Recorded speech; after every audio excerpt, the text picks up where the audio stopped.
La prédica se titula La resurrección de Jesús, historia real o fábula. Primera parte. ¿Usted qué cree? Historia real, ¿verdad? Y si un incrédulo o alguien que no cree le pregunta a usted por qué es historia real, ¿sabría definirlo y explicárselo a esa persona? Es algo importante, ¿verdad? Es algo importante porque quizás alguna alma depende de esa respuesta. Vamos al libro de Hechos, Hechos de los Apóstoles, capítulo 17, versículo 30 y 31, y va a ser el pasaje ancla de hoy. Hechos 17:30, el apóstol Pablo había llegado de evangelista a la ciudad pagana de Atenas, la gran ciudad de Atenas, centro de toda el conocimiento de la antigüedad, ¿verdad? Y él se había estremecido por tanta idolatría que había en la ciudad. Porque fíjense, el conocimiento del hombre sin Dios siempre lleva a la idolatría. Eso significa. Si se fijan, las ciudades que después pasó a reemplazar a Atenas fue la ciudad de Alejandría, en África. Y esa ciudad también se transformó en el centro de la idolatría, que es el centro del conocimiento. Hoy día, modernamente, hay muchas capitales del conocimiento, ¿verdad? Y fíjense cómo están esas ciudades y verán que siempre es lo mismo. Y vayamos al texto en el versículo 30 en la Reina Valera y dice: pero Dios, habiendo pasado por alto los tiempos de esta ignorancia, ahora manda a todos los hombres en todo lugar, ¿qué cosa? Que se arrepientan. Fíjense, hay un cambio, está hablando el apóstol Pablo. Hubo un cambio. Antes Cristo no había llegado a la tierra. Dios no se había hecho hombre. Él no había muerto en la cruz por nuestros pecados todavía. Pero ahora sí lo hizo. Es un hecho real, dice Pablo. Cambiaron las cosas. Por eso ahora sí, Dios con esa autoridad, porque es una historia real, dice: se arrepientan los hombres. Versículo 31. Por cuanto ha establecido un día en el cual juzgará al mundo con ¿qué? Justicia.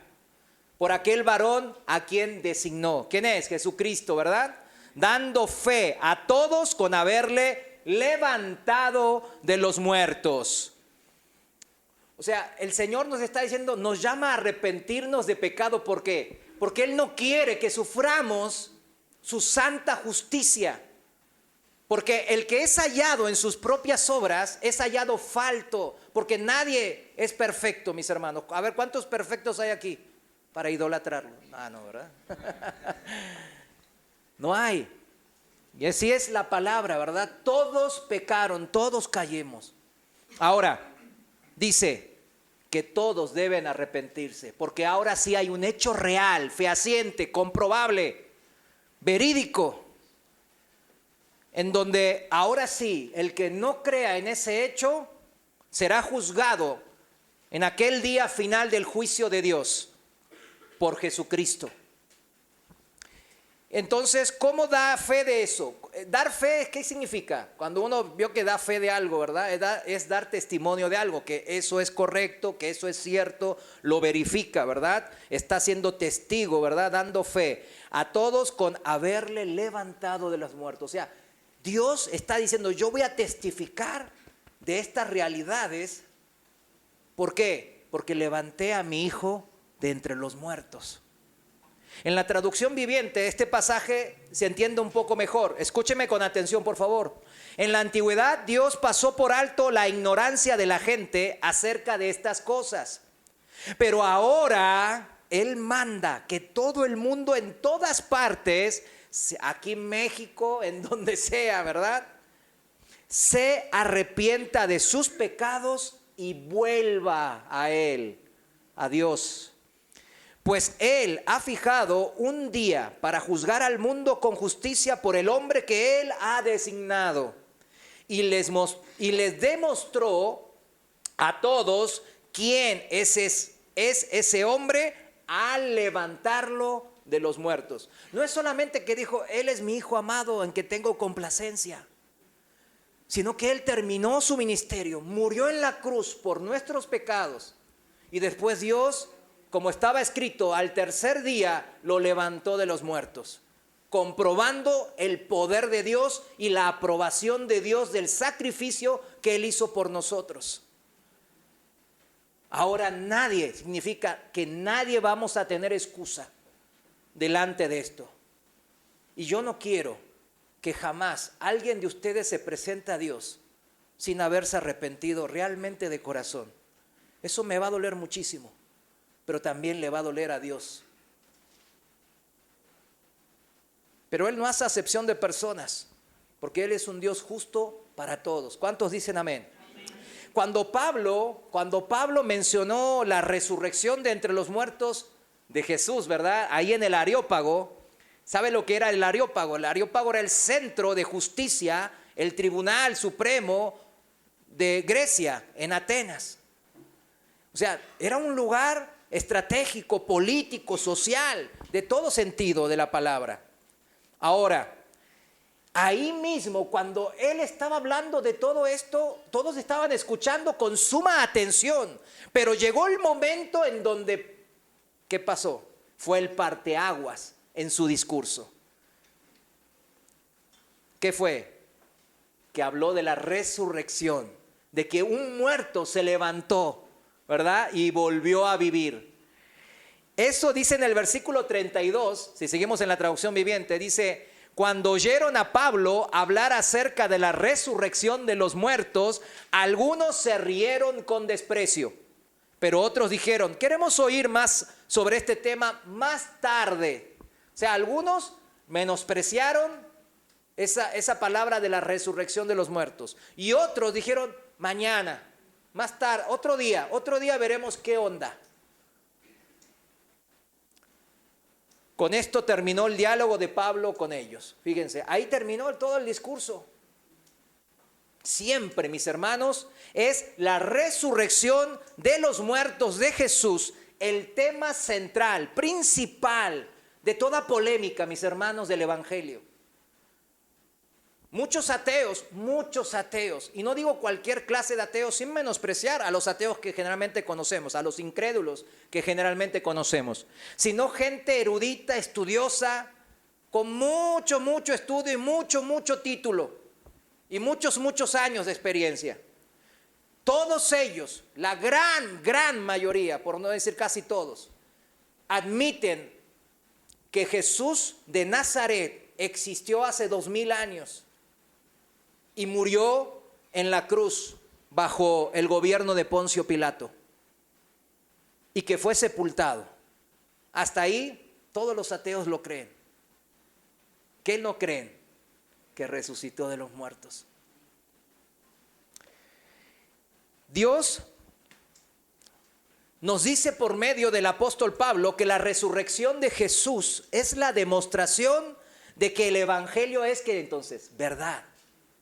El evangelio que usted y un servidor hemos creído es verdad, porque nosotros tenemos certeza y podemos dar por ello testimonio de que Jesucristo resucitó de los muertos. Por eso somos cristianos, mis hermanos.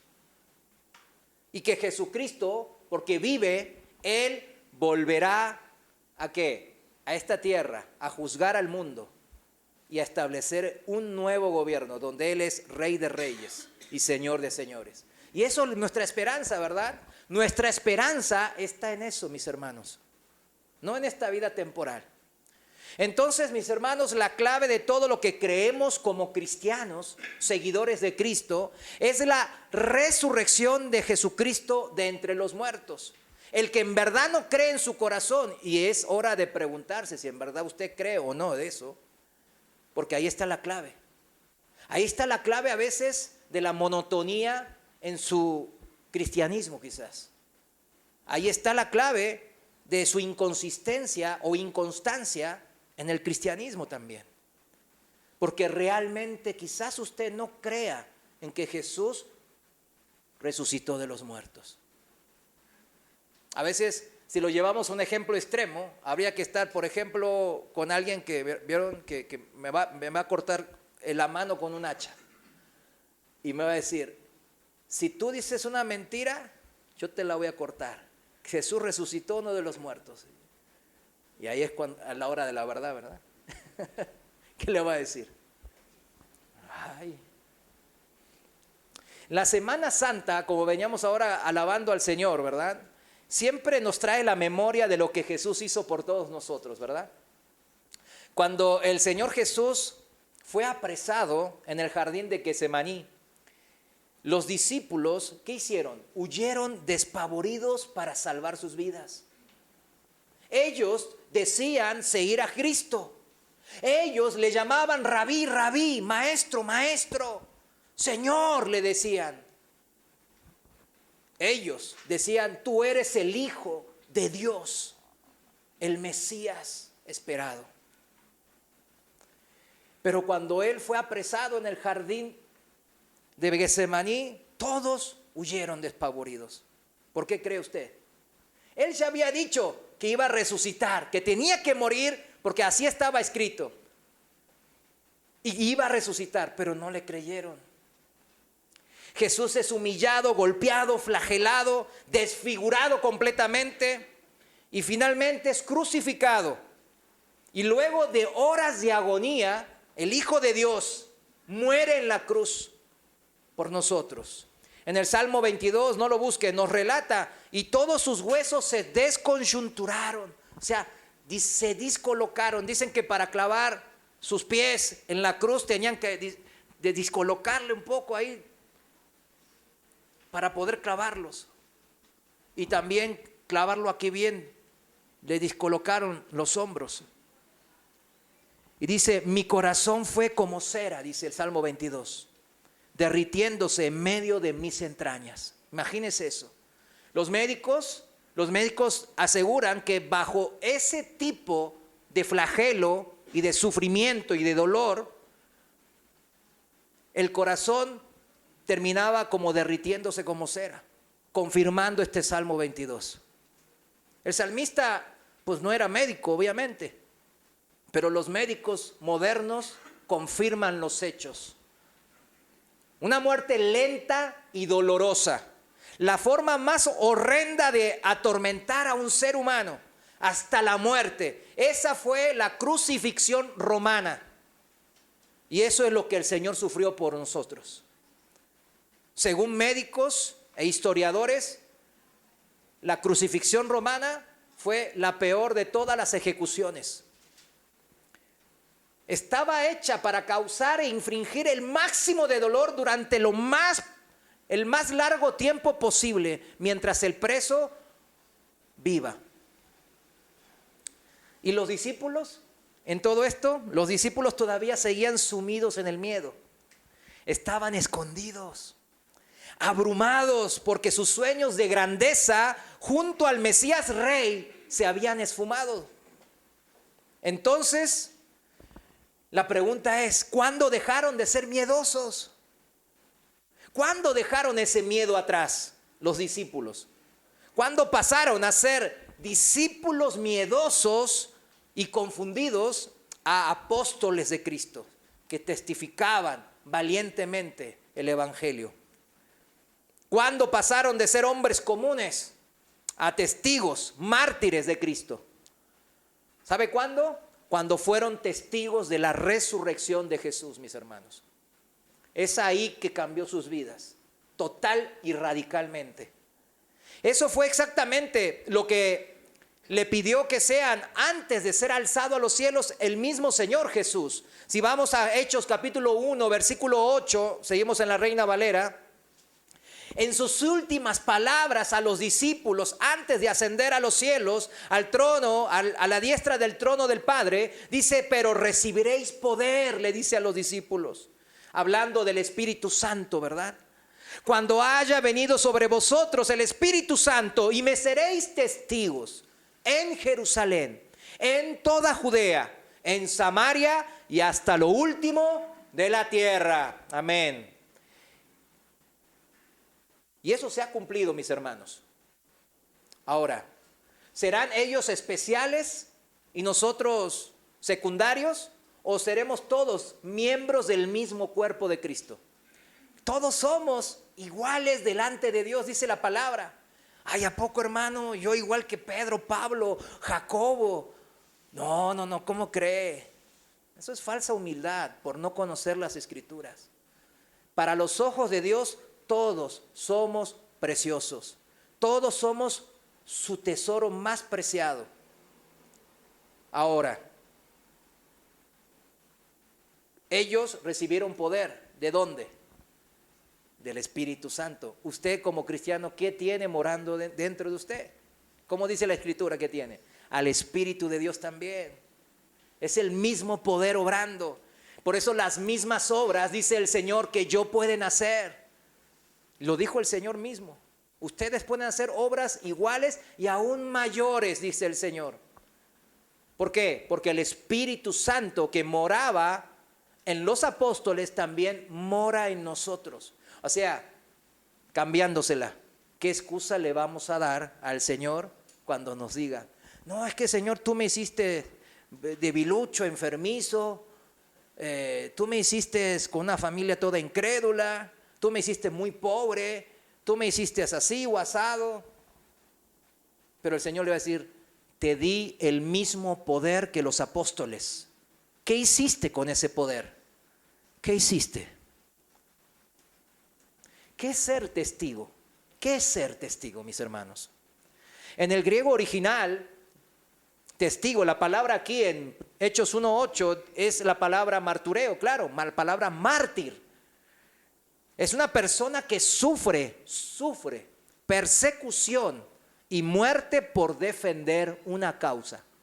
¿Cuál es la causa que defendemos? El Evangelio, la vida, la muerte y la resurrección de nuestro Dios y Salvador Jesucristo. ¿Cuántos dicen amén?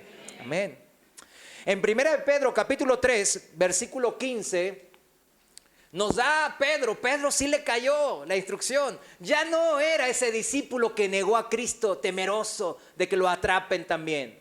Ya él era testigo de la resurrección de Cristo. Y fíjense cómo escribe en su primera epístola, dice en el versículo 15: sino santificad a Dios el Señor en vuestros corazones y estad siempre preparados para presentar defensa con mansedumbre y reverencia ante todo el que os demande razón de la esperanza que hay en vosotros. O sea, en una traducción moderna dice: si alguien les pregunta acerca de la esperanza que tienen como creyentes, estén siempre preparados para dar una explicación. Y eso es lo que hoy venimos a hacer. Hoy venimos a enriquecer esa explicación todos nosotros, mis hermanos. ¿Cómo testificas del Evangelio? ¿Cómo explicas la resurrección de los muertos de Jesús? No, eso se lo dejo a los pastores, a algún teólogo, a algún apologeta. No. El mismo poder de Dios lo tiene. Todos somos cristianos. Y si somos cristianos es porque tenemos al Espíritu Santo morando en nosotros. El mismo poder. ¿O no son testigos de la muerte y resurrección de Jesús al mundo incrédulo? Es una pregunta, ¿eh? Yo siempre les digo: ¿cómo saber que un cristiano se está enfriando o está muy tibio? Cuando él no testifica acerca del Evangelio. Ahí se está enfriando, mis hermanos. Cuando le da vergüenza. Cuando Dios le está poniendo un incrédulo que su alma se quemará en el infierno por los siglos de los siglos. Y usted se calla la boca. Eso es un peligro, mis hermanos. No solo para la persona que no recibe la palabra, sino para usted, porque se está enfriando.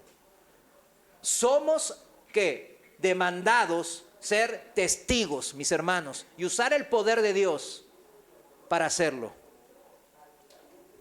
En su acepción más amplia, el ser testigos, la palabra testigo, es aquella persona que es capaz de dar fe de un acontecimiento por tener conocimiento del mismo. O sea, yo puedo dar fe de lo que yo conozco realmente.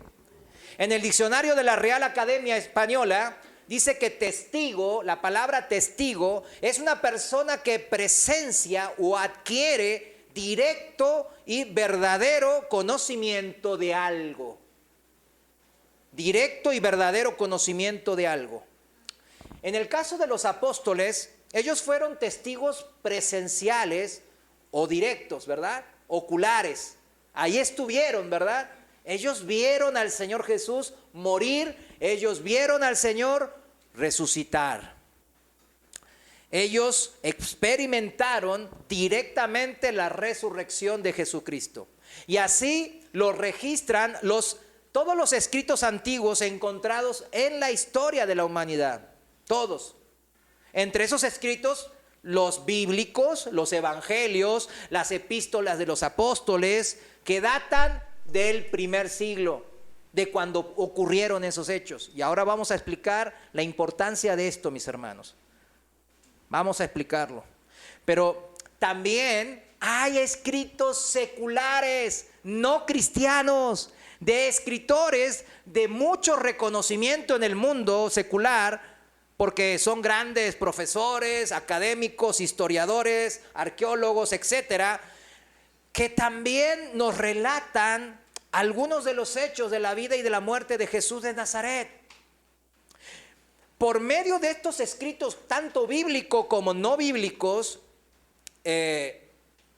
como también los llamados escritos patrísticos porque fueron escritos por los que los llamamos padres de la iglesia, pues Ireneo, Policarpo, Clemente, pues etcétera, etcétera, ¿no? Entonces son grandes hermanos en Cristo que fueron líderes de la iglesia primitiva y escribieron libros, cartas que están al poder todavía en este siglo. Nosotros los podemos ver. Sumados a estos escritos, entonces, todo esto nosotros como cristianos podemos ahora sí analizarlos. Dios nos dio un cerebro, nos dio la razón. Podemos analizarlos, razonarlos y convertirnos nosotros en buenos ¿qué? Testigos de Cristo. No oculares, no presenciales. Obviamente aquí nadie estuvo presente cuando Jesús resucitó y lo vio en persona. Pero sí testigos indirectos de la vida, muerte y resurrección de Cristo. Aunque debo hacer esta aclaración importante, que al creer usted y un servidor en el Evangelio, el Espíritu Santo, dijimos, nos es enviado a nosotros para ser ahora sí testigos directos, al igual que los apóstoles, como dije al principio. Por eso a nosotros también dije que aplica Hechos capítulo 1:8. Por medio de la experiencia del Espíritu Santo en mí, puedo yo ser también un testigo directo, mis hermanos. Eso significa, ¿a través de qué? Del testimonio directo que el Espíritu Santo me va guiando. La Biblia dice que el Espíritu Santo nos es enviado para ayudarnos, para guiarnos, para edificar nuestras vidas. Y eso es lo que nosotros permitimos. Si lo permitimos, podemos ser también testigos directos de Cristo. Hecha esta aclaración de también ser testigos directos a través del Espíritu Santo que mora en nosotros, seguimos explicando la otra rama, ¿verdad? La que nosotros tenemos que analizar, investigar, ¿verdad? A través de los ¿qué? De los registros, las huellas históricas que dejó el Señor a través de estos 2000 años de historia. ¿A través de qué? Manuscritos, papiros antiguos, códex, que son pruebas indubitables, sin lugar a dudas, registros históricos y arqueológicos aceptados aún por el mundo académico secular. De esos les vamos a hablar también. Cabe destacar, mis hermanos, que durante 2000 años, ¿cuánto cree que 2000 años es mucho tiempo o poco tiempo? Es mucho tiempo, mis hermanos, ¿verdad? Mucho tiempo. Y siempre les digo, aquí en México hace 500 años, pues ¿quiénes estábamos? Nadie. Y ni estaban los españoles, apenas llegaban, ¿no? Hernán Cortés, ¿no? O sea, como 500 años es mucho tiempo, ¿no?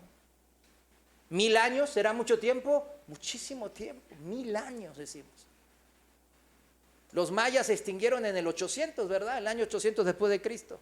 Estamos hablando de más de 1200 años, mis hermanos.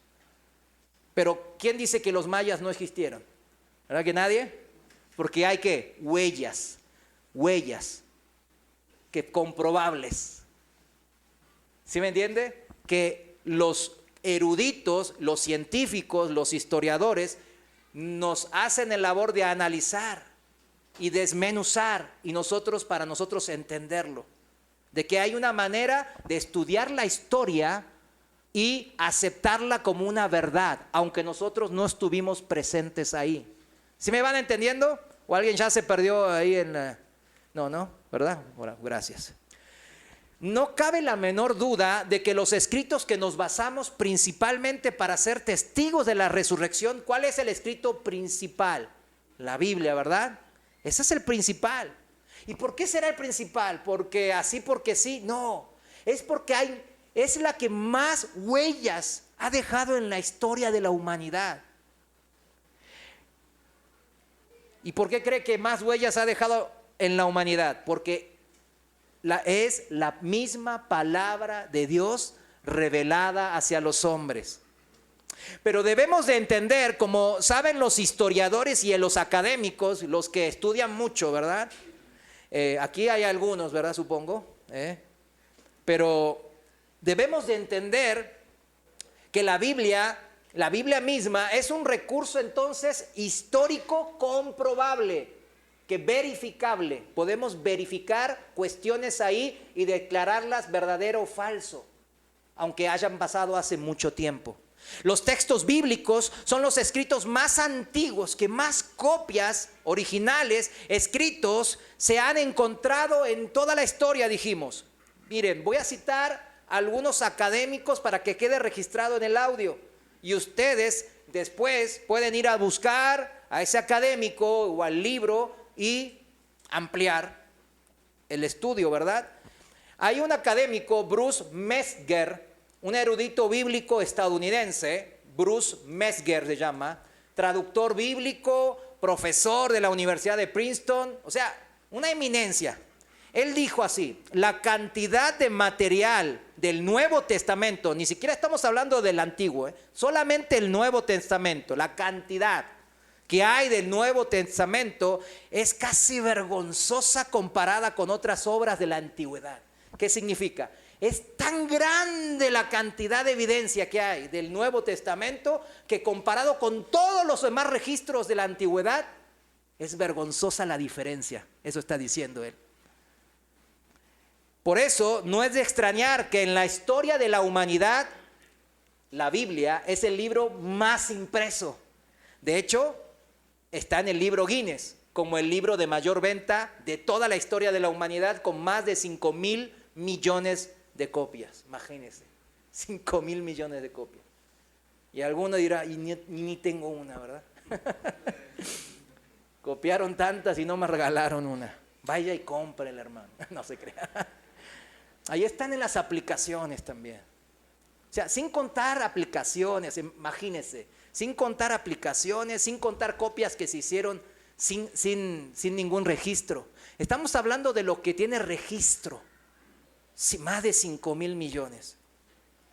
En sus diferentes ediciones e idiomas se estima que el texto sagrado se ha impreso más de 6,000 millones de veces. La Biblia es un bestseller, como dicen, ¿verdad? Es un bestseller, el más grande de toda la historia, pero por muy, muy lejos.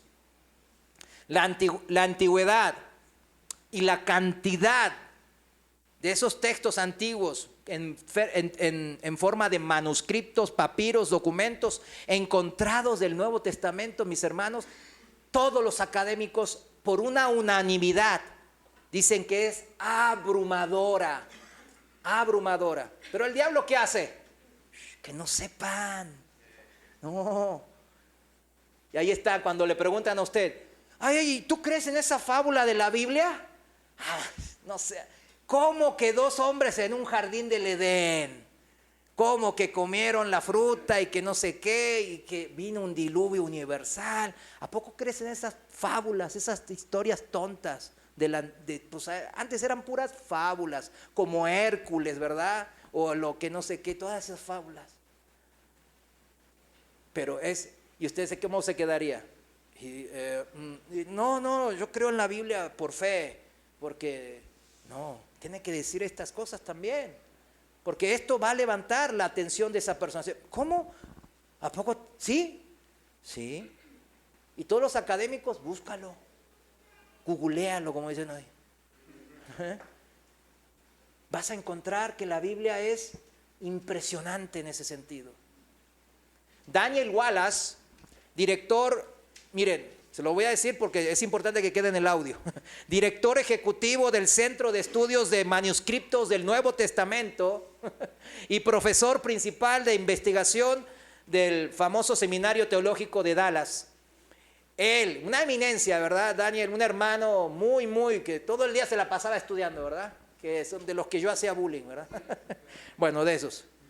Este hermano, tremendo hermano, dice así: no importa cómo lo mires, el Nuevo Testamento de lejos es el documento antiguo mejor atestiguado del mundo greco-romano. Punto. No hay discusión, dice. El recuento total de los primeros manuscritos del Nuevo Testamento disponibles en la actualidad supera los 25,000. Nomás del Nuevo Testamento estoy hablando. Dijo otro erudito, Frederick Bruce,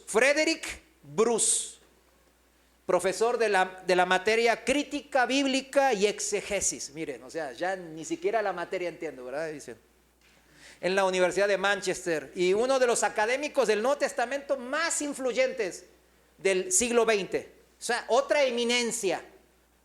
No existe, dice Frederick Bruce, no existe ningún cuerpo de literatura antigua del mundo que goce de tanta riqueza de buenos testimonios textuales, o sea, escritos y documentados, como el Nuevo Testamento. Otro erudito, escritor e investigador, Josh McDowell afirma que tenemos más de 66,000 textos o pedazos perdidos de textos del Nuevo Testamento, que hasta lo podemos descubrir en muchos artefactos viejos que se usaban en la antigüedad, hasta en envolturas de momias, en lugares de sepultura. Ponían Juan 3:16 y le ponían algún escrito, pasajes bíblicos ahí escritos. Fragmentos, dicen, de los manuscritos bíblicos. Pero más importante es que, fíjense bien, el Nuevo Testamento es el documento histórico con más copias, con las fechas más cercanas entre los hechos relatados. O sea, el hecho de que Jesús murió en la cruz y resucitó, ¿cuándo fue más o menos? Alrededor del año 30 después de Cristo, ¿verdad? Más o menos. Algunos dicen que fue 33, otros 31, otros 30 y hasta algunos dicen que fue el 28 después de Cristo.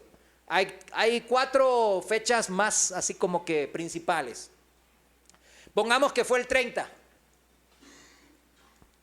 Es el texto que tiene más copias cercanas a ese suceso alrededor del año 30 después de Cristo. Sir Frederick George Kenyon, miren, sigo nombrando, es que son tantos los grandes hombres, tanto de Dios como que en el mundo también veneran, ¿verdad? Este era un caballero, ¿verdad? Lo hicieron caballero. Frederick George Kenyon era un paleógrafo. Un paleógrafo es una persona que estudia escrituras antiguas. La paleografía es la ciencia que se encarga de descifrar escrituras antiguas y estudiar la evolución de esas escrituras, así como datarlos, o sea, fechar cuándo fueron escritos, clasificarlos, etcétera, etcétera. Fíjense, este era un paleógrafo y académico bíblico y de historia clásica. O sea, era una persona también, otros que se la pasaba estudiando.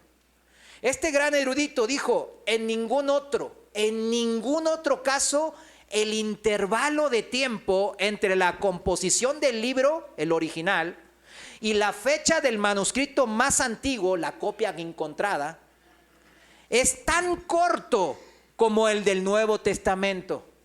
¿Sí lo entendieron? Síganme, ¿eh? William Lane Craig, este es muy famoso porque tiene hasta un canal de YouTube, un ministerio muy así. Es un filósofo, escritor, doctor de teología, quizás el apologeta más importante del siglo XX. Yo lo sigo mucho a él. William Lane Craig se llama, Craig. El trabajo de él se focalizó en la filosofía de la religión, la metafísica y la filosofía del tiempo, ¿verdad? Cosas que la verdad decimos, híjole, los libros de él son un poco difíciles de entender.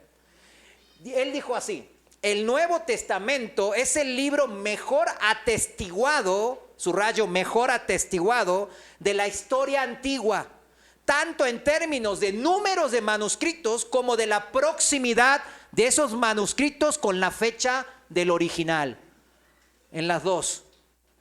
O sea, esos 66,000 manuscritos y papiros que había, casi 5,800 manuscritos griegos están fechados 25 a 150 años después de que Jesús murió y resucitó. Y usted dirá, ¿y qué? ¿No son muchos años? Porque se me hacen muchos, 25 a 150, a mí no se me hacen poco, a mí poco se me hacen unos meses. Pero bueno, en las ciencias de la sociología y de la historia, son muy poquitos años esos. Le voy a dar una referencia para que ahí ya lo ponga en su lugar. El segundo escrito es la Ilíada de Homero, el segundo lugar. El primero dijimos que era el Nuevo Testamento con 5,800, con copias encontradas que tenían nomás 25 a 150 años después del original. La Ilíada de Homero, la historia de la guerra de Troya, ¿verdad? Creo que todos la estudiamos en alguna manera. Tiene 1,757 manuscritos. ¿Cuántos? 1,757. 30% del Nuevo Testamento. 30. El segundo lugar. Fechados, ¿sabe cuándo fueron fechados la mayoría de esos manuscritos? De 400 años después de los Hechos. 400 años. ¿Sí me entiende? La diferencia abismal que hay con la Biblia, el Nuevo Testamento. Otra referencia para que lo compare es el tercer puesto, la obra de Platón, las tetralogías. Tiene 210 manuscritos, nada más. ¿Contra cuántos? El primer puesto, 5,800. Y las obras de Platón fueron 210 manuscritos fechados, ¿sabe cuánto? Alrededor de 1,200 años después de los Hechos. 1,200 años. O sea, de los mayas a nosotros. Imagínense. Y decimos, ¿quién duda de la existencia de Platón? Y de que de esos libros que leímos en la secundaria, en la prepa, que no nos gustaban, eran de él. Nadie lo duda, ¿verdad? Todos lo toman como un hecho verídico y verdadero. Pero ¿cuánta evidencia empírica hay comparado con el Nuevo Testamento? Casi nada.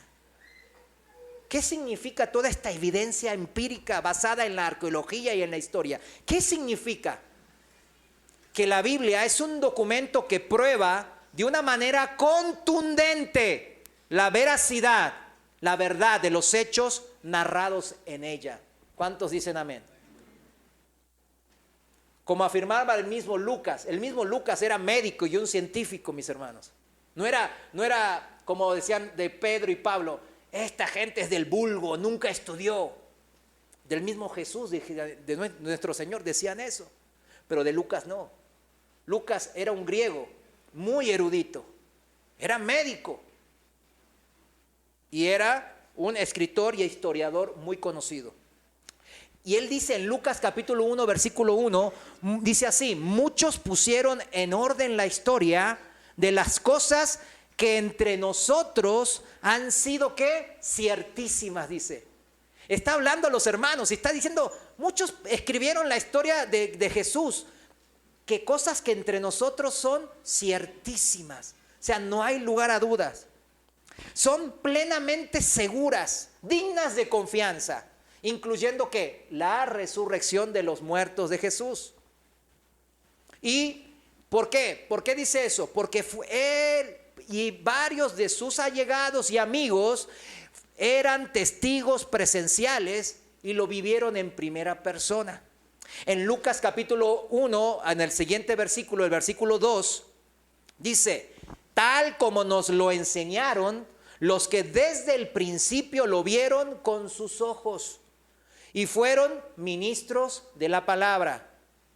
¿A quiénes se refiere? ¿A quiénes vieron con sus propios ojos? A Jesús, pero ¿quiénes? Los apóstoles, los testigos oculares. Los evangelios, ¿qué son? Al fin y al cabo, son la biografía ¿de quién? De Jesús. Es un relato biográfico ¿de quién? De Jesucristo. Los evangelios, fíjense, vamos a comparar biografías. Los evangelios se escribieron mucho antes que muchas otras biografías de la antigüedad, mis hermanos. La mayoría de los académicos del Nuevo Testamento sitúan los originales que se escribieron 20 a 30 años después de los hechos nomás. 20 a 30 años los evangelios. Imagínense. Ahora ya entiende que 20 y 30 años no es mucho tiempo. Para nosotros es mucho tiempo en nuestra vida, ¿verdad? Pero para los registros históricos no es nada. Para poner otras referencias, por ejemplo, el emperador romano Tiberio, que también la Biblia lo menciona, Tiberio, es el sucesor del primer emperador romano, Augusto César. O sea, todo el mundo sabe, dice, ¿Tiberio existió? Córtame la mano que sí, ¿verdad? Bueno, él murió un poco después que Jesús, en el año 37 después de Cristo. Y fíjense, los historiadores romanos, Tácito y Suetonio, que son los más famosos de esa época, no escribieron la biografía de Tiberio hasta más de 80 años después de su muerte. ¿Se entiende la magnitud? Era el emperador romano y se murió, y los historiadores romanos, los primeros registros tenemos hasta más de 70 años después de la muerte de Tiberio. Vamos, ¿cuál fue el personaje histórico de toda la humanidad que consideran el más grande, el más representativo? Y usted va a un historiador secular y ¿qué le va a decir? ¿Alejandro qué? Magno. Alejandro Magno. Hacen películas, hacen esto, hacen libros de toda clase, etcétera, etcétera. Él murió, Alejandro Magno murió joven, murió en el año 323 antes de Cristo. 323. Y Arriano en el año 130 y Luciano, otro historiador, en el año 100 después de Cristo. No escribieron la biografía de él, las primeras que tenemos registro y con la que nos basamos en los libros de historia que estudiamos desde niños para decir que él existió, que Alejandro Magno existió y hizo esto, hizo lo otro, y la guerra aquí, y la guerra allá, destruyó el imperio persa. Todo eso lo conocemos por los libros de historia. Y los libros de historia se basan en Arriano de Nicodemia y Luciano. Y escribieron de Alejandro Magno más de 400 años después de la muerte de Alejandro Magno. Y lo tomamos como ciertísimo, ¿verdad? Que existió. Y que fue el hombre más grande de la historia de la humanidad. Que nosotros como cristianos sabemos que pi está mal, ¿verdad? Miren, por tanto, si somos escépticos, ¿a qué me refiero? ¿Por qué hago tanto énfasis? Si somos escépticos, incrédulos, con respecto a Jesús, usted tiene que decirle a los incrédulos que entonces deberían de serlo con respecto a todas estas grandes figuras de la antigüedad. Si ellos les dicen, ustedes rechazan la Biblia porque le parece una fábula y no quieren creer en Jesús porque no hay evidencias, entonces usted tiene que decirle, todos los libros de historias, quémenlos. Ay, ¿por qué? Porque tienen menos evidencias que la Biblia. Nosotros hoy lo hemos aprendido. Daniel Wallace, al que mencioné antes, el director ejecutivo de los estudios de los manuscritos del Nuevo Testamento, etcétera, etcétera, ¿no? Bueno, él dijo así: tenemos una abundancia de datos, referencia a la Biblia, ¿no? A los escritos bíblicos. Dice, claro que sí. De hecho, basándonos en la evidencia manuscrita, podemos afirmar que tenemos 1000 veces más pruebas, 1000 veces más pruebas de la existencia de Jesucristo que de la de Alejandro Magno. Punto. Con eso le puede cerrar la boca, ¿verdad? Como dicen en el mundo, a cualquier incrédulo. Pero con amor, ¿verdad? Para poder ya introducir el evangelio, para que se salven, se arrepientan y se salven. Es el propósito siempre, ¿no? Fíjense, ya empezamos a entender la magnitud de la evidencia que tenemos a nuestro favor, mis hermanos. No tengan vergüenza.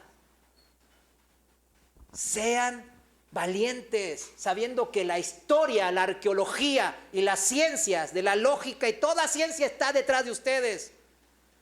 Al contrario, atrás de ellos no hay nada. No tiene validez lo que los incrédulos y los ateos dicen, que la Biblia son puras fábulas. Lo dicen porque no han hecho un estudio, el estudio pertinente como nosotros lo estamos haciendo. ¿Por qué? ¿Dónde entonces quedarán los grandes personajes históricos? Si Jesucristo, no, la Biblia no es algo verídico. ¿Dónde quedarán todas esas biografías cuyos escritos en número mucho menores y a intervalos de tiempo muchísimo mayores a los de Jesús? ¿Dónde quedarán todos esos? Como el que di el ejemplo de Alejandro Magno. No me diga de los otros, porque hay de todos, de Julio César, 10 siglos después. Y uno dice, no, Julio César sí existió, como que no. Augusto Magno, sí, ahí está la información, mis hermanos. Es cuestión de escarbar, claro, hay que necesitar escarbar y basarnos en gente que estudió y que tiene títulos y todo ese tipo de cosas. No hace falta que nosotros estudiemos, sino nosotros escarbemos, investiguemos. En vez de investigar el Facebook y el Insta, viendo qué hizo Bad Bunny y compañía, póngase a ver este tipo de cosas. En serio les digo. El apóstol Pedro, uno de los principales discípulos, testigos oculares de Jesús, escribió así en su segunda carta. Vayamos ahora sí juntos a segunda de Pedro, capítulo 1, versículo 16. Segunda de Pedro 1, 16, Reina Valera. Dice así: porque no os hemos dado a conocer el poder y la venida de nuestro Señor Jesucristo siguiendo fábulas artificiosas. No, sino como habiendo visto con nuestros propios ojos su majestad. Testigo ocular. Su carta, la carta de Pedro, fue una copia a mano. Yo entiendo que cuando a usted se le menciona copia, es la copia que hacemos por 2 pesos o 1 peso, ¿verdad? En la copiadora, ¿no? Ahí en la esquina. Y no tiene ningún valor, nomás porque nos los pide el gobierno para trámites o lo que sea, ¿verdad? Entonces va con la copia y dice, esto no vale nada. No. En la antigüedad las copias tenían que ser como manuscritas. ¿Qué significa? A mano. Y la pluma no era que me compro una Bic en la tienda, ¿verdad? A 5 pesos. No. O voy al hotel y les robo la pluma, ¿verdad? No. En serio. Las copias eran muy valiosas, casi tanto como las originales. Porque la persona que estaba ahí dedicándole horas y horas y días y semanas escribiendo y pasando ese manuscrito original, no iba a estar ahí todo el día escribiendo si eso que escribía era pues pura fábula, pura mentira, puro rollo, como decimos. Las copias de antes, las copias manuscritas de los originales, eran cosas importantes. Copias manuscritas, un valor diferente en la antigüedad tenían. Y esta epístola de Pedro tenía copias en muchas de las iglesias principales. Por eso quedó dentro del canon. ¿A qué llamamos canon? A los libros que están dentro de la Biblia. En el Nuevo Testamento, ¿cuántos libros hay? 27. Y usted dirá, hay todo. Eso tendríamos que, me preguntan, y bueno, si quiere terminando podemos hablar de eso. Pero esos 27 libros, después vamos a hablar un poquito, fueron hechos por medio de concilios. Mire, Seguimos ahí en 2 de Pedro, versículo 17. Pues cuando Él recibió de Dios Padre honra y gloria, Jesucristo, le fue enviada desde la magnífica gloria una voz que decía: este es mi Hijo amado, en el cual tengo complacencia. Y nosotros oímos esta voz enviada del cielo cuando estábamos con Él en el santo monte, en el monte santo, que sería el monte de la transfiguración. Está dando testimonio de que ahí estuvo Él cuando se transfiguró Jesús. Versículo 19. Tenemos también la palabra profética más segura. Anote ese versículo. ¿Qué tenemos? Dice, según la Biblia, la palabra profética más segura. ¿Qué quiere más seguro que la Biblia? No hay. Aquí la Biblia está diciendo, esto es el manuscrito, el libro más seguro, a la cual hacéis bien en estar atentos, como una antorcha que alumbra en lugar oscuro, hasta que el día esclarezca y el lucero de la mañana salga en vuestros corazones. O sea, leerlo hasta que Cristo nos transforme, nos nazca de vuelta y el Espíritu Santo venga a morar a nuestro corazón y haya luz en nosotros. Versículo 20. Escuche bien, entendiendo primero esto. ¿Qué hay que entender primero? Que ninguna profecía de la Escritura es de interpretación privada. No es como yo le quiero interpretar. Porque nunca la profecía fue traída por voluntad humana, sino que los santos hombres de Dios, los apóstoles, los profetas, hablaron siendo inspirados por el Espíritu Santo. ¿Cuántos dicen amén a esto? A veces yo hago una relación de esto. ¿Cómo que no? Entonces no tenían propia voluntad los hombres. No, cada quien tenemos nuestra propia voluntad, pero Dios usa a los hombres para que puedan obrar en su ministerio, y así los usó para escribir las santas escrituras también, mis hermanos. Es como la computadora, ¿no? Usted escribe en la computadora o en el celular. ¿Es el celular el que está escribiendo o usted? Yo soy el autor intelectual y yo estoy escribiendo, pero la computadora, ahí se está anotando todo y la computadora está escribiendo, ¿verdad? Digamos, pero yo soy el autor intelectual. ¿Sí lo entiende? Es de esa manera que obra Dios.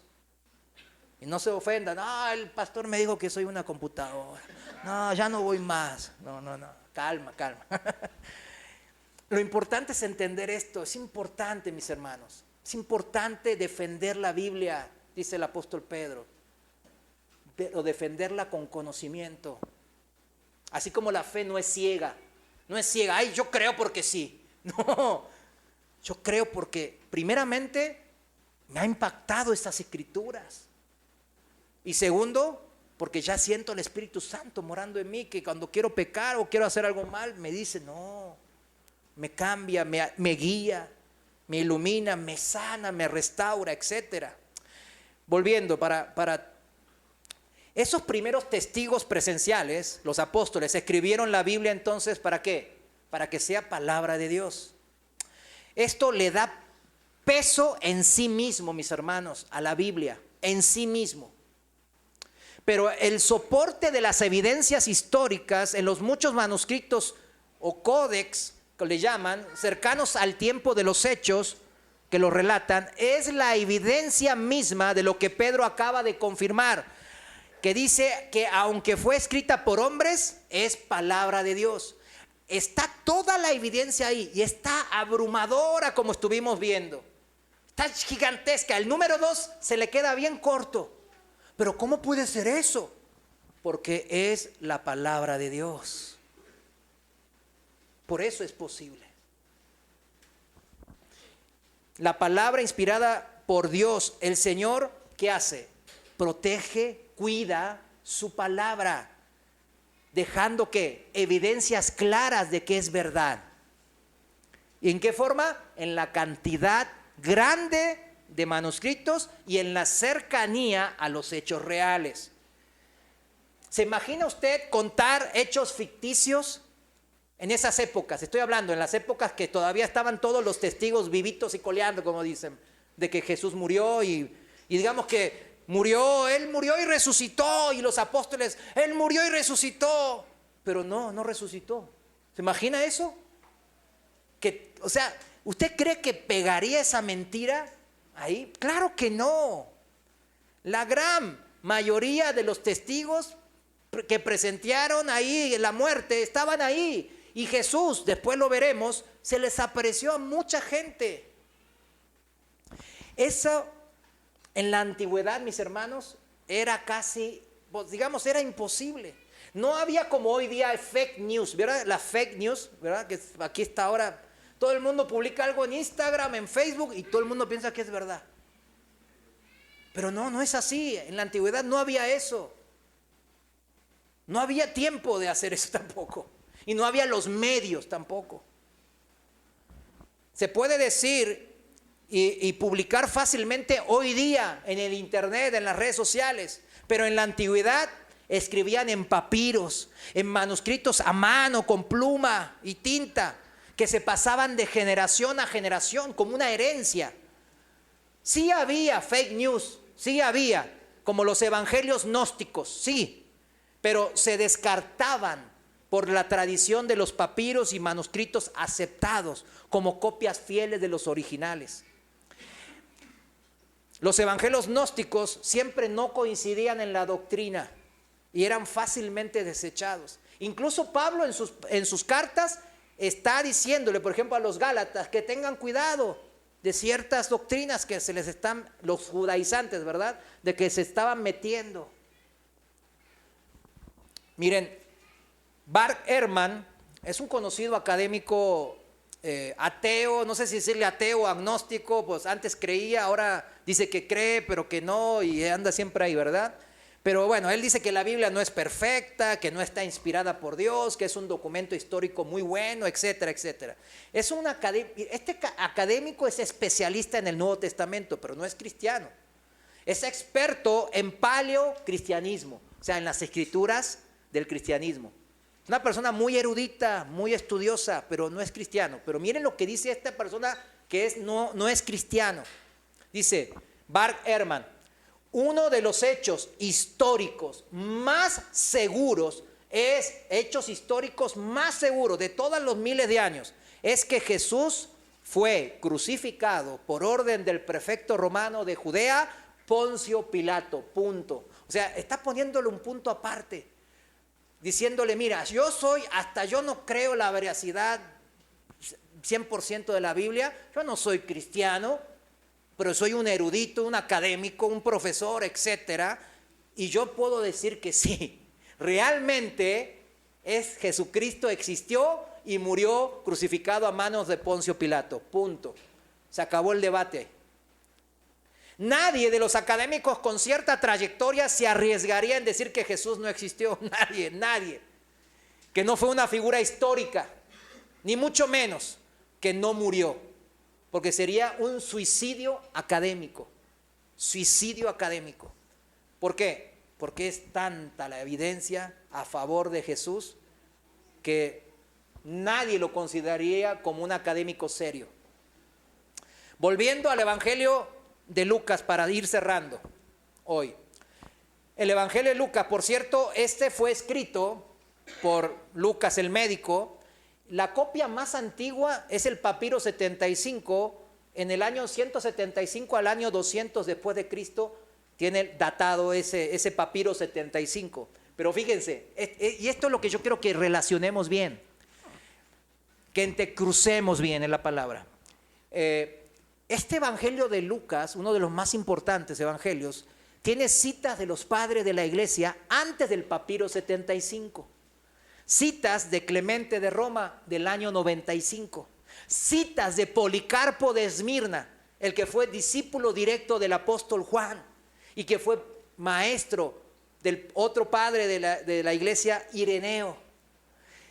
Y Policarpo cita los escritos evangélicos, incluyendo el de Lucas, alrededor del año 110 al 130, cuando él vivió. Ahí están los escritos, mis hermanos. O sea, ¿qué significa? Que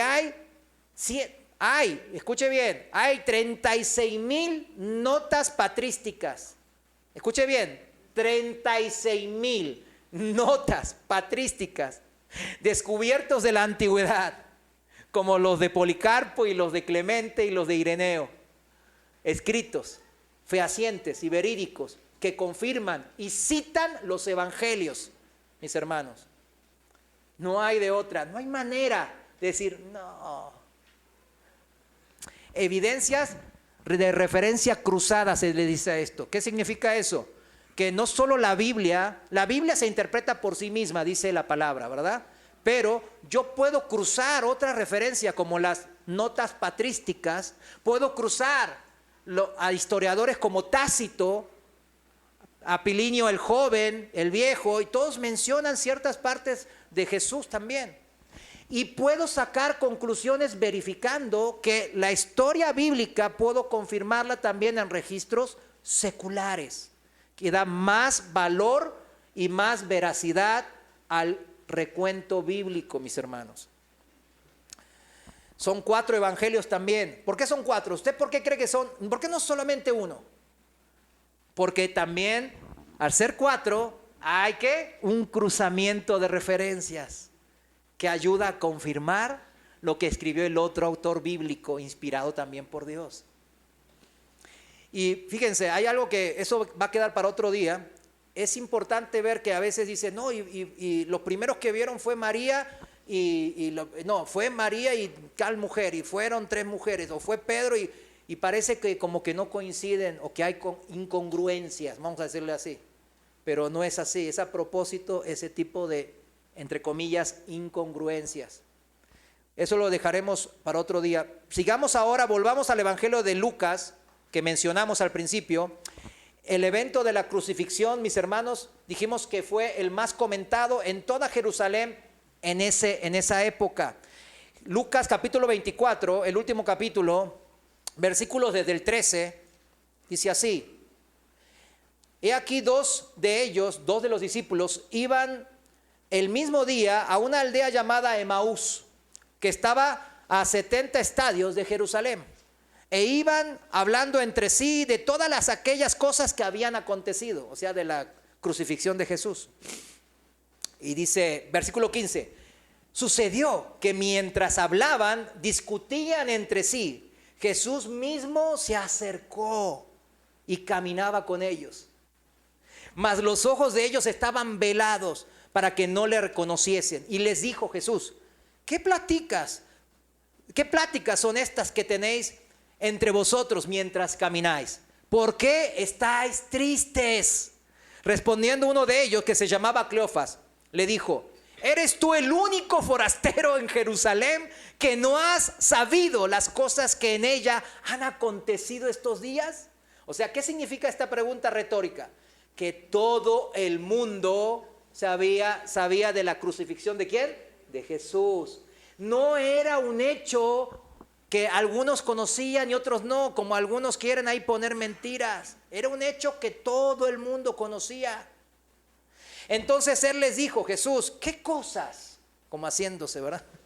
Y ellos le dijeron, de Jesús Nazareno, que fue varón profeta, poderoso en obra y en palabra delante de Dios y de todo el pueblo. Y cómo le entregaron los principales sacerdotes y nuestros gobernantes a sentencia de muerte y le crucificaron. Ahí estaba lo escrito de lo difundido que había sido la crucifixión de Jesús, ¿verdad? Pero también en este relato de los 2 discípulos camino a Emaús nos muestra ¿qué cosa nos muestra aparte de eso? Al Jesús resucitado. ¿Sí me entienden? No era un fantasma, como ahorita vamos a ver.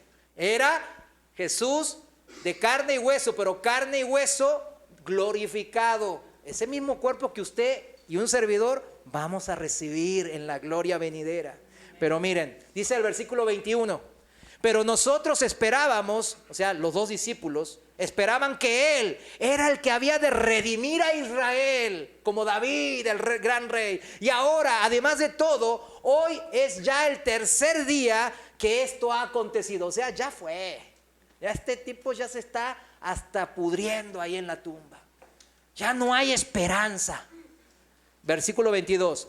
Aunque también nos ha asombrado, dicen ahora los discípulos, que unas mujeres de entre nosotros, las que antes del día fueron al sepulcro. Recuerden, las mujeres en la antigüedad no tenían potestad de ser testigos. O sea, no se las consideraban para ser testigos de un evento. Perdón, es la antigüedad. Estamos hablando. No me tiren. Ay, es machista, es misógino. No sé qué. Mire, así era en la antigüedad. Acuérdense que en la historia de la humanidad hay muchas cosas, ¿no? Entonces, volvemos. 23. ¿Y cómo no hallaron su cuerpo las mujeres? Vinieron diciendo que también habían visto visión de ángeles, quienes dijeron que él vive. Y fueron algunos de los nuestros al sepulcro y hallaron así como las mujeres habían dicho, pero a él no le vieron. Entonces él les dijo, Jesús: oh insensatos y tardos de corazón para creer todo lo que los profetas han dicho. ¿No era necesario que el Cristo padeciera estas cosas y que entrara en su gloria? Y comenzando desde Moisés y siguiendo por todos los profetas, les declaraba en todas las escrituras lo que de él decían. ¿Sabes? Les estaba explicando cuando hablaba del Mesías. El Antiguo Testamento demuestra la evidencia de que entonces también de la vida, de la muerte y de la resurrección de Jesús. Hoy citamos el Isaías 53, ¿verdad? Ahí está escrito, ¿verdad?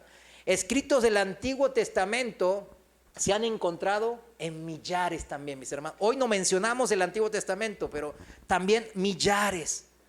Los últimos, ¿se acuerdan en los papiros del Mar Muerto? De la cueva de Qumran, que se encontraron hace medio siglo. Bueno, ahí se halló una copia fiel del libro de Isaías, que data de alrededor de 150 a 100 años antes de Cristo. Para que digan que no, es que no, antes de Cristo. Lo sorprendente, ¿sabe qué es, mis hermanos?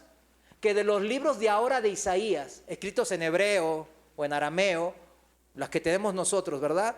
99% es igual a esas copias. 99%. O sea, estamos leyendo el mismo libro que leyeron hace miles de años, mis hermanos. ¿Y ese 1% qué, hermano?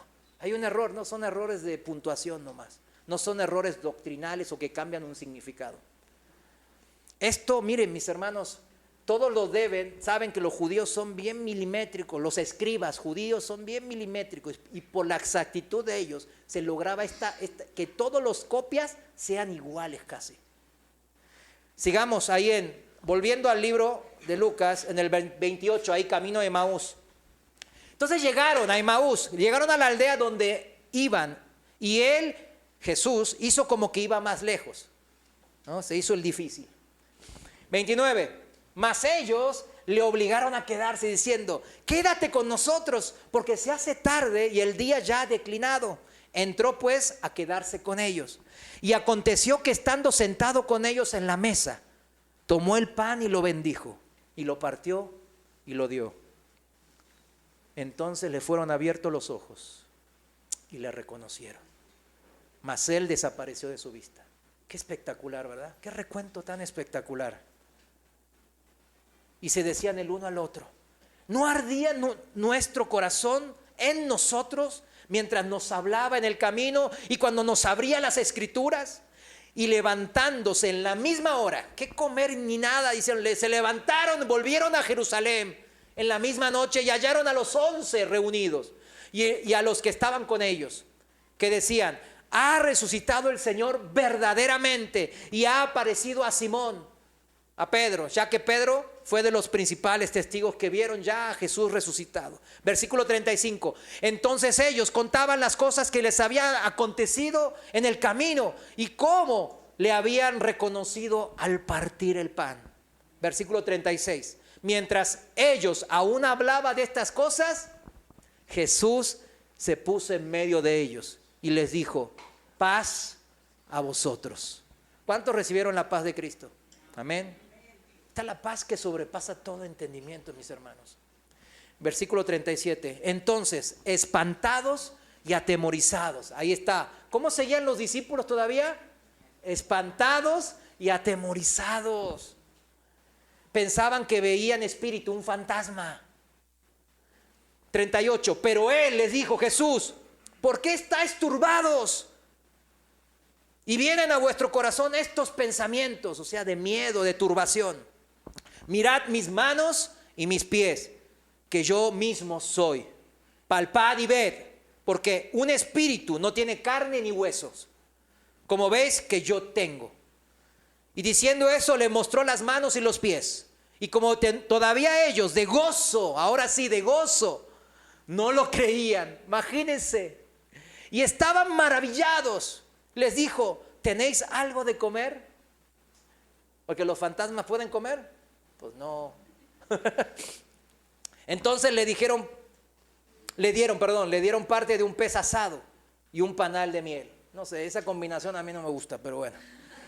Pero el Señor dijo, híjole, ni modo, lo que hay, ¿verdad? Y se lo comió. 43. Y él lo tomó y comió delante de ellos, como diciendo, miren, no soy un fantasma. Versículo 44, escuche bien. Y les dijo, estas son las palabras que os hablé, estando aún con vosotros, que era necesario que se cumpliese todo lo que está escrito de mí en la ley de Moisés, en los profetas y en los salmos, en el Antiguo Testamento. Entonces les abrió el entendimiento para que comprendiesen, ¿qué cosa? Las Escrituras, como ahora estamos haciendo, mis hermanos. ¿Usted cree que podemos entender este tipo de cosas sin el Espíritu Santo? No, nosotros mismos también estamos entendiendo porque el Espíritu Santo, Dios mismo, nos está abriendo el entendimiento, mis hermanos, para no quedar sin conocimiento, incrédulos.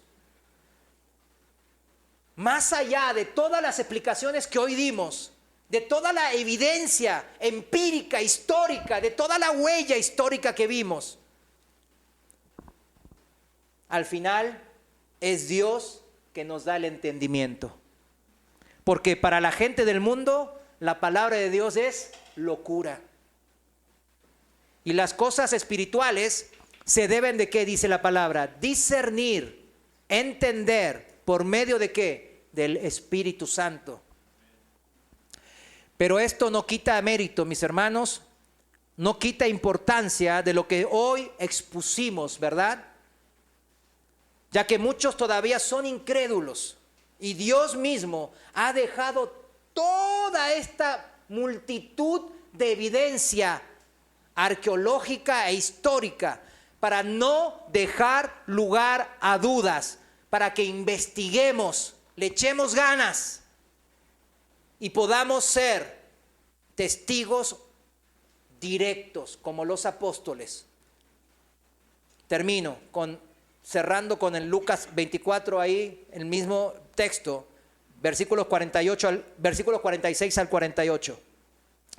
Y les dijo, así está escrito, y así fue necesario que el Cristo padeciese y resucitase de los muertos al tercer día, y que se predicase en su nombre, ¿qué cosa? El arrepentimiento y el perdón de pecados en todas las naciones, comenzando ¿desde dónde? Desde Jerusalén.